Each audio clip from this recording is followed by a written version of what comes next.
հանրային ռադիո։ Պարոն վարչապետ, Բերլինում պանելային քննարկման ժամանակ Ադրբեջանի դեսպանը ձեզ հարց ուղղեց, թե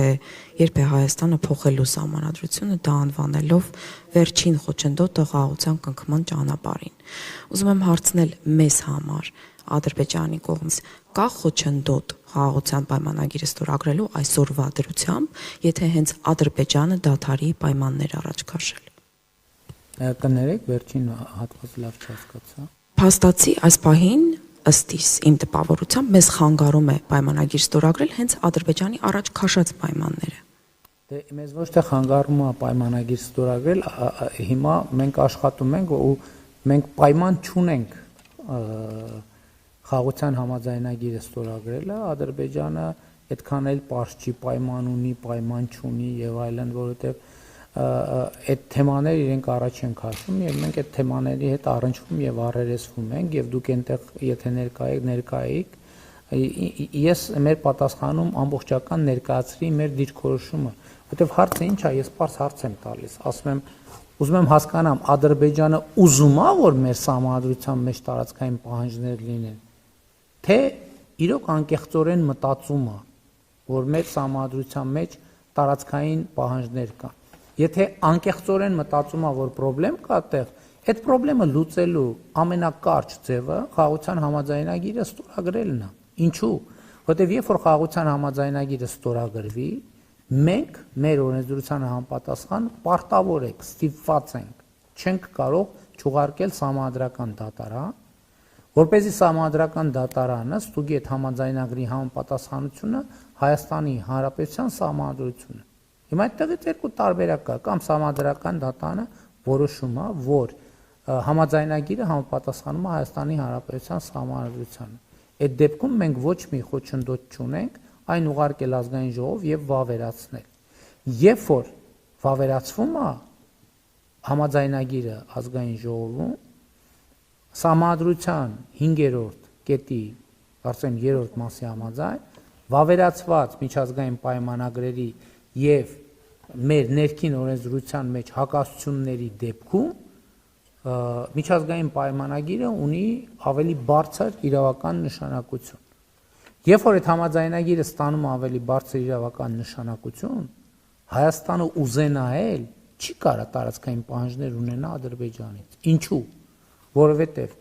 այդ համաձայնագրի առաջին հոդվածում, որը արդեն հրապարակային փաստաթուղթ է, գրված է, որ ելնելով այն իրողությունից, որ խորհրդային միության հանրապետությունների ադմինիստրատիվ սահմանները դարձել են պետական սահմաններ, կողմերը ճանաչում են միմյանց տարածքային ամբողջականությունը, ինքնիշխանությունը եւ քաղաքական անկախությունը։ Երկրորդ հոդվածում ասվում է, որ այդ հենքի վրա կողմերը միմյանցից չունեն տարածքային պահանջներ եւ պարտավորվում են ապագայում եւս չներկայացնել տարածքային պահանջներ։ Մեկ ուրիշ հոդվածում ասում է, որ կողմերը չեն կարող հղում անել իրենց ներքին օրենսդրության վրա տվյալ համաձայնագրի ի կատար ածումը ձախողելու համար որպես արդարացում։ Հետևաբար, երբ որ այս համաձայնագիրը վավերացվում է, Հայաստանը ուզենայել չի կարող տարածքային պահանջներ ունենալ Ադրբեջանից։ Այս առաջինը։ Երկրորդ տարբերակը որոշումը որ չի համապատասխանում։ Համաձայնագիրը մեր սահմանադրությանը։ Ես այդ ժամանակ ասել եմ, որ ես ինքս ասում եմ, որ այդ դեպքում սահմանադրական փոփոխություններ կնախաձեռնեմ, որովհետև կարծում եմ, որ ձեռք բերված խաղաղությունը այնպիսի արժեք է, որ ասում եմ, որ պետք է ամենօրյա խնամք տանենք եւ խնամք տանենք, որ արժի գնալ եւ այդ փոփոխությունը անել։ Բայց այսօր ես չունեմ լեգիտիմություն Հայաստանի ժողովրդին ասել, գիտեք ինչ, եկեք սահմանադրությունը փոխենք։ Ինչու՞։ Որտեղ Հայաստանի ժողովուրդը ինձ կասի, որ 2024 թվականի սեպտեմբերին մեր սահմանադրական դատարանը որոշում է կայացրել, որ Ալմատի հռչակագիրը, որը հիշատակված է իդեպ խաղաղության համաձայնագրի նախաբանում, համապատասխանում է մեր սահմանադրությանը։ Համապատասխանում է մեր սահմանադրությանը։ Հետևաբար ինչի փոխենք մեր սահմանադրությունը։ Կստացվի, որ մենք կմահաճույքի համար ուղղակի փոխում ենք սահմանադրությունը։ Իսկ քմահաճույքը, բա որ դրանից հետո երկրորդ քմահաճույքը ի հայտ եկավ, բա որ դրանից հետո երրորդ քմահաճույքը ի հայտ եկավ, ու չորրորդ ու այդպես շարունակ, ինչ ենք անելու։ Այսինքն այս նրբությունը պետք է հաշվի առնել, բայց իհարկե նաև մենք Ադրբեջանի հետ երբեք չենք քննարկել ու չենք քննարկում մեր սահմանադրության հարցը, որտեղ համարում ենք, որ դա մեր ներքին հարցն է։ Եվ մեր ներքին հարցի տրամաբանությամբ քաղաքացիական պայմանագիր կուսակցություն համաժողովի վերջին հռչակագրում մենք անդրադարձ ենք ունեցել նոր սահմանադրության ընդունելու օրակարգին, որի իմիջիայլոց մենք որդեգրել ենք դեռ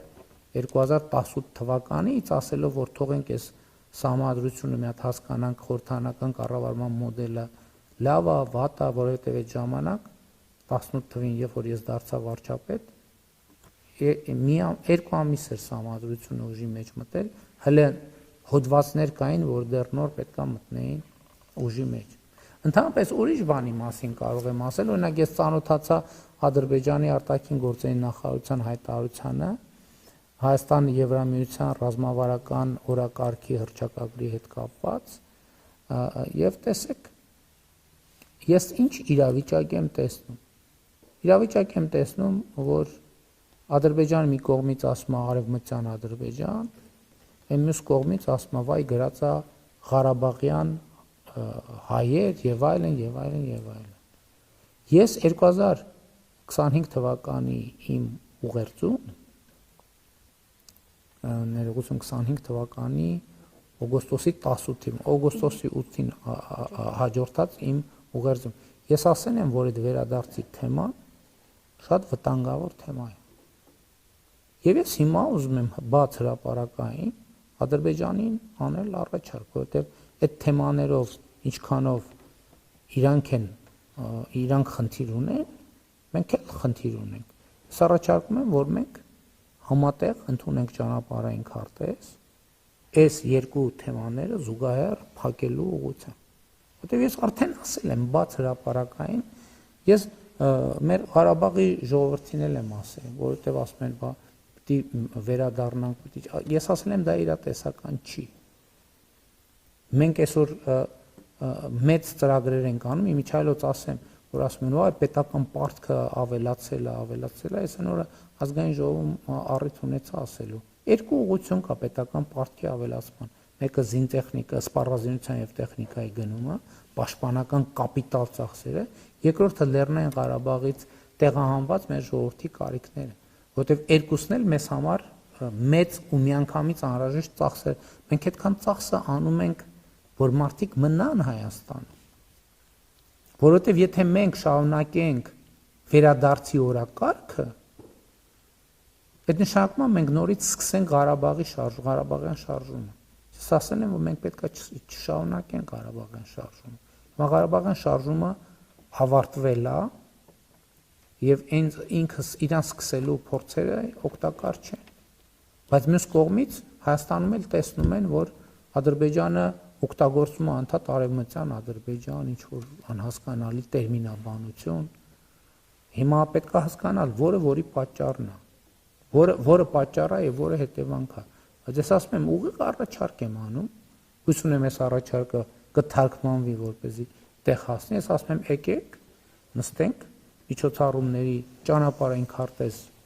մշակենք, ոնց ենք այդ թեման հանում, որովհետեւ այդ թեման հանելը նշանակում է երկարաժամկետ ռազմավարական առումով ընդհանրապես բացառել որևէ կոնֆլիկտային իրավիճակ։ Ես գիտեմ, որ դա ցավոտ թեմա է, բայց ես քանի որ արդեն ուղերձում ասել եմ դա, ես դա չի կարա ուղղակի շարունակություն չունենա։ Այդ թեմայի շարունակությանը խանգարում է արևմտյան Ադրբեջանի եւ այս կարգի ինչ որ խոսում, ինչ արևմտյան։ Ես ասել եմ, որ Հայաստանի Հանրապետությունում չի կարող լինել արևմտյան Ադրբեջան։ Եվ այո, ընդունում եմ նաև, որ եթե մենք ճանաչել ենք միմյանց տարածքային ամբողջականությունը, իսկ մենք ճանաչել ենք միմյանց տարածքային ամբողջականությունը, ուրեմն պետքա դա ամբողջական իրականացնենք։ Այս այն պատկերացրած ճանապարհը։ Բայց էլի մեկը ասում եմ, գիտեք ինչ, էլի թեմաներ կան, բազմաթիվ թեմաներ կան։ Ես պետքա մի բան արձանագրենք, որ ինքը հայոց խաղաղությունը իրադարձություն է, բայց ինքը առանձին վերցրած մի իրադարձություն չի։ Ինքը գործընթաց է, որտեղ ինքը պետք է անդադ զարգանա։ Ընդ որում ինքը պետք է չկանգնի, որովհետև երբ որ լճացավ խաղաղության գործընթացը, ինքը ռիսկեր է վերելու։ Ինքը պետք է անընդհատ զարգանա, այո, վերածվի եւ տրանսֆորմացվի տնտեսական համագործակցության, տնտեսական հարաբերությունների եւ նաեւ դա պատճառը, որ ես ուրախանում եմ, որ տնտեսությունը քաղաքականությանը վազանցում է, որովհետեւ տնտեսությունը իր տրամաբանությունն է վերելու։ Մարդիկ ի վերջո գալու է եւ եկել է այդ պահը, որ ի վերջո երկու կառավարություններին ասել են թողեք հանգիստ ապրենք։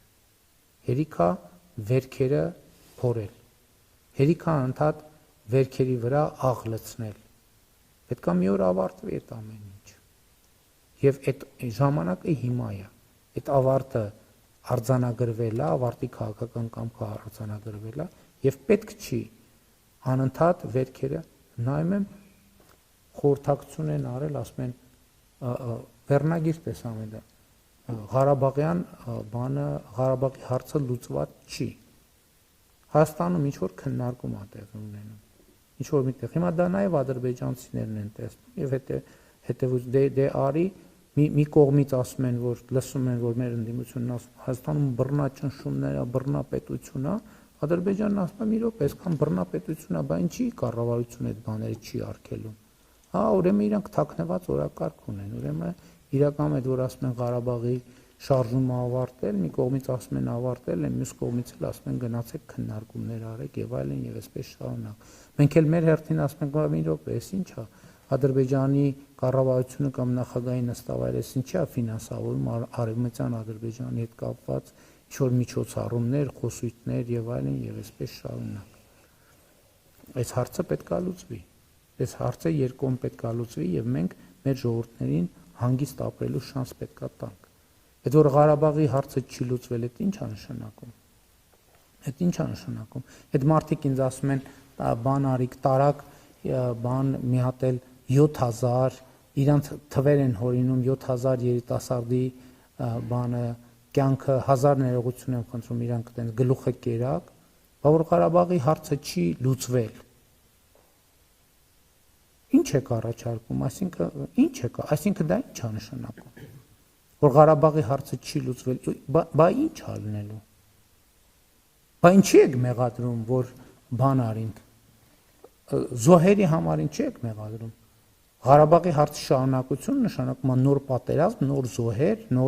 նոր զրկանքներ, նոր շրջափակում եւ այլն իր անկանխատեսելի հետևանքով։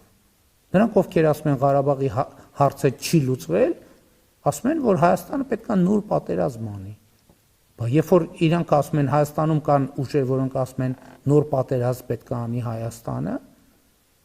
Ադրբեջանն ասում է ուրեմն ռազմական բյուջեները պետք է ավելացնենք, ուրեմն արևմտյան Ադրբեջանի խոսույթ պետք է ворթեգրենք։ Այսինքն այս ամեն ինչը պարզ է, ասենց մանրամասն պետք է բացատրեն։ Ես զերծ էի մնում ասենց բացատրություններից, չնայած հիմնայում ինչի է զերծ մնում։ Պետք է պարզ թափանցիկ ամեն ինչի մասին խոսալ, որ մարդիկ հասկանան ինչի մասին է։ Նրանք ովքեր ասում են, որ Ղարաբաղի հարցը լուծված չի, նրանք ասում են, որ նոր պատերազմ պետք։ Պետք։ Ընդ որում ոչ թե կանխատեսել, ասում են նոր պատերազմ է պետք։ Նոր պատերազմ է պետք։ Եվ այո, կներեք, եւ այս ֆոնին ես ասում եմ, բա մյուս կողմից էլ ասում են Ղարաբաղը տվեց, արեց, հետո էլ ասում են, բա զոհեր եղավ։ Բա ինչի համար են եղել, դա ինչի արտահայտությունն է, որ մենք այդ գաղափարին այնքան նվիրված ենք եղել, որ ամեն ինչի գնացել ենք հանու Ղարաբաղ։ Ամեն ինչի գնացել ենք։ Բայց այդ ճանապարհին մեր աչքերը բացվել են։ Մենք շատ բան ենք հասկացել, որ չենք հասկանում։ Ընդ որում ստեղ բանի խնդիր չի, ստեղ սոցիալ հոգեբանության խնդիր է։ Եվ այդ սոցիալ հոգեբանություն, այդ իմացածն է, որ մենք այսօր արտահայտում ենք իրական Հայաստանի գաղափարախոսության մեջ։ Այդ ամեն ինչը մեր ձեռք բերած գիտելիքն է, որը մենք ձևակերպել ենք Այդ իմիջայլոց ասեմ ձեզ, այդ տենց անընդհատ շատ կարևոր է, որ մեր մոտ այդ ավանդույթը չկա, որ մեր պատմական փորձը դարձնենք քաղաքական միտք, քաղաքական ձևակերպում, քաղաքական տեքստ, որպեսզի մենք ի վերջո հասկանանք, լավ, ինչն ենք, ինչը այն չենք անում, որ անընդհատ ողբերգությունների, մակարոնների, կոտորածների, ցեղասպանությունների միջով ենք անցնում։ Հիմա մենք այո, մեր նահատակների կյանքի գնով, ժողովուրդ ջան, մենք շանս ենք ստացել փոխել մեր ճակատագիրը։ Մենք շանս ենք ստացել, ասում ենք, չէ, մեզ մի կողմից ասում են անհամատեղելի է։ Մի կողմից մեղադրում են զոհերի մեջ, մի կողմից ասում են նոր զոհեր են պետք։ Խաղաղությունը հաստատված է, Ղարաբաղի հարցն էլ լուծված, բոլոր հարցերն էլ լուծված է։ Ղարաբաղի հարցն էլ լուծված, Ադրբեջանի հարցն էլ լուծված, Հայաստանի հարցն էլ լուծված, տարածաշրջանի հարցն էլ լուծված, տրանսպորտային կապուղիների հարցն էլ լուծված, սահմանների սահմանազատման հարցն էլ լուծված, բոլոր հարցերը լուծված են։ Մնում է մնալ այդ լուծումների շրջանակում, մնում է սադրանքների չտրվել եւ սադրիչ խոսույթներ չորդեգրել։